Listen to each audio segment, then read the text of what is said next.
Nesty Petesio nagpapasalamat dahil nasuportahan ng kanyang pagboboxing ang kanyang pamilya simula noong siya ay 15 years old pa lamang.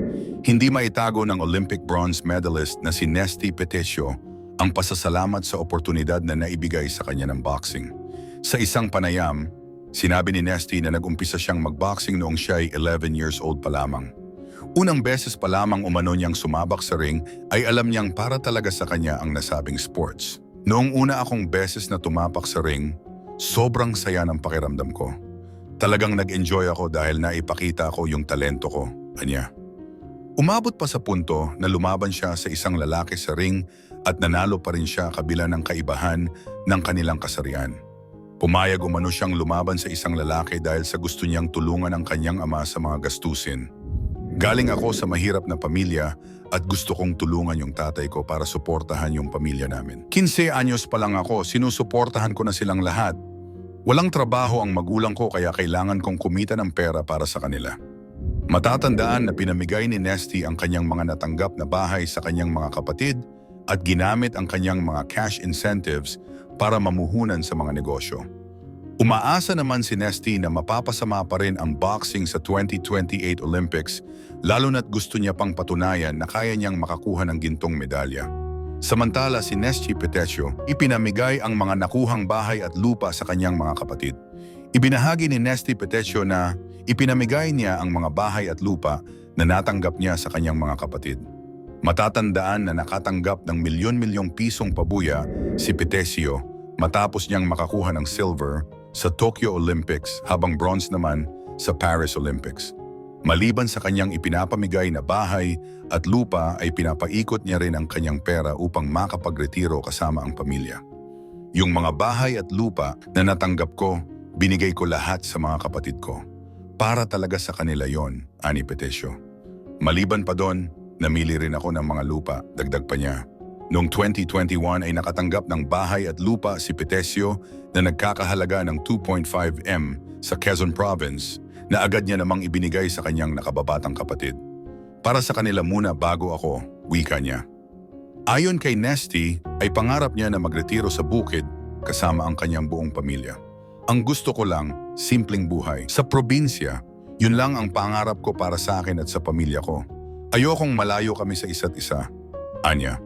Tila isang malaking sampal naman ito kay Carlos Yulo ayon sa mga netizens, kahit bronze medal lamang ang nakuha ni Petesio, ay siya dapat ang nararapat hirangin na bayani dahil sa mapagmahal sa pamilya.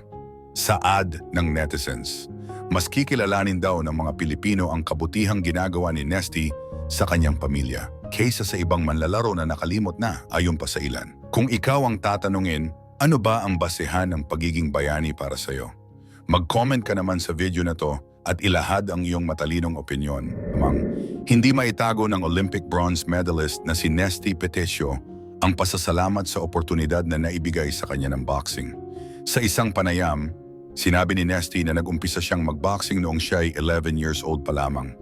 Unang beses pa lamang umano niyang sumabak sa ring ay alam niyang para talaga sa kanya ang nasabing sports.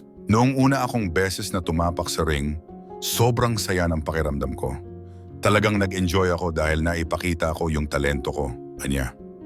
Umabot pa sa punto na lumaban siya sa isang lalaki sa ring at nanalo pa rin siya kabila ng kaibahan ng kanilang kasarian. Pumayag umano siyang lumaban sa isang lalaki dahil sa gusto niyang tulungan ang kanyang ama sa mga gastusin. Galing ako sa mahirap na pamilya at gusto kong tulungan yung tatay ko para suportahan yung pamilya namin. 15 anyos pa lang ako, sinusuportahan ko na silang lahat. Walang trabaho ang magulang ko kaya kailangan kong kumita ng pera para sa kanila. Matatandaan na pinamigay ni Nesty ang kanyang mga natanggap na bahay sa kanyang mga kapatid at ginamit ang kanyang mga cash incentives para mamuhunan sa mga negosyo. Umaasa naman si Nesty na mapapasama pa rin ang boxing sa 2028 Olympics lalo na't gusto niya pang patunayan na kaya niyang makakuha ng gintong medalya. Samantala si Nesty Petesio, ipinamigay ang mga nakuhang bahay at lupa sa kanyang mga kapatid. Ibinahagi ni Nesty Petesio na ipinamigay niya ang mga bahay at lupa na natanggap niya sa kanyang mga kapatid.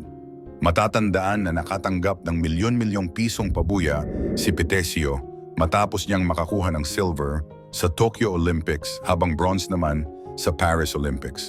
Maliban sa kanyang ipinapamigay na bahay at lupa ay pinapaikot niya rin ang kanyang pera upang makapagretiro kasama ang pamilya. Yung mga bahay at lupa na natanggap ko, binigay ko lahat sa mga kapatid ko. Para talaga sa kanila yon, ani Petesio. Maliban pa doon, namili rin ako ng mga lupa, dagdag pa niya.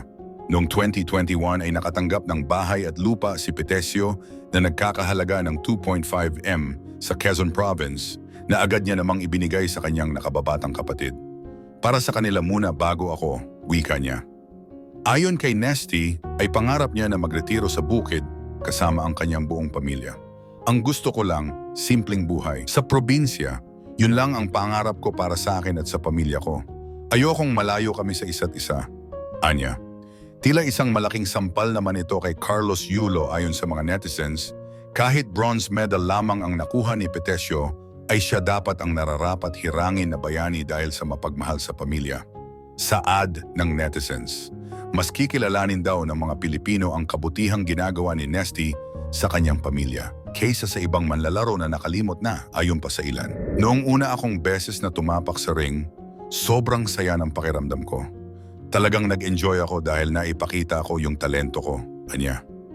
Umabot pa sa punto na lumaban siya sa isang lalaki sa ring at nanalo pa rin siya kabila ng kaibahan ng kanilang kasarian. Pumayag umano siyang lumaban sa isang lalaki dahil sa gusto niyang tulungan ang kanyang ama sa mga gastusin.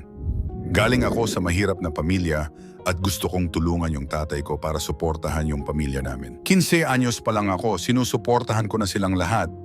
Walang trabaho ang magulang ko kaya kailangan kong kumita ng pera para sa kanila. Matatandaan na pinamigay ni Nesty ang kanyang mga natanggap na bahay sa kanyang mga kapatid at ginamit ang kanyang mga cash incentives para mamuhunan sa mga negosyo. Umaasa naman si Nesty na mapapasama pa rin ang boxing sa 2028 Olympics lalo na't gusto niya pang patunayan na kaya niyang makakuha ng gintong medalya. Samantala si Nesty Petesio, ipinamigay ang mga nakuhang bahay at lupa sa kanyang mga kapatid. Ibinahagi ni Nesty Petesio na ipinamigay niya ang mga bahay at lupa na natanggap niya sa kanyang mga kapatid. Matatandaan na nakatanggap ng milyon-milyong pisong pabuya si Petesio matapos niyang makakuha ng silver sa Tokyo Olympics habang bronze naman sa Paris Olympics. Maliban sa kanyang ipinapamigay na bahay at lupa ay pinapaikot niya rin ang kanyang pera upang makapagretiro kasama ang pamilya. Yung mga bahay at lupa na natanggap ko, binigay ko lahat sa mga kapatid ko. Para talaga sa kanila yon, ani Petesio. Maliban pa doon, namili rin ako ng mga lupa, dagdag pa niya. Noong 2021 ay nakatanggap ng bahay at lupa si Petesio na nagkakahalaga ng 2.5 M sa Quezon Province na agad niya namang ibinigay sa kanyang nakababatang kapatid. Para sa kanila muna bago ako, wika niya. Ayon kay Nesty, ay pangarap niya na magretiro sa bukid kasama ang kanyang buong pamilya. Ang gusto ko lang, simpleng buhay. Sa probinsya, yun lang ang pangarap ko para sa akin at sa pamilya ko. Ayokong malayo kami sa isa't isa. Anya. Tila isang malaking sampal naman ito kay Carlos Yulo ayon sa mga netizens, kahit bronze medal lamang ang nakuha ni Petesio, ay siya dapat ang nararapat hirangin na bayani dahil sa mapagmahal sa pamilya. Saad ng netizens. Mas kikilalanin daw ng mga Pilipino ang kabutihang ginagawa ni Nesty sa kanyang pamilya, kaysa sa ibang manlalaro na nakalimot na ayon pa sa ilan. Kung ikaw ang tatanungin, ano ba ang basehan ng pagiging bayani para sa'yo? Mag-comment ka naman sa video na to at ilahad ang iyong matalinong opinyon. Mag-subscribe ka rin para makakakuha ka ng maraming balitang mahahalaga na dapat mong malaman. Maraming salamat.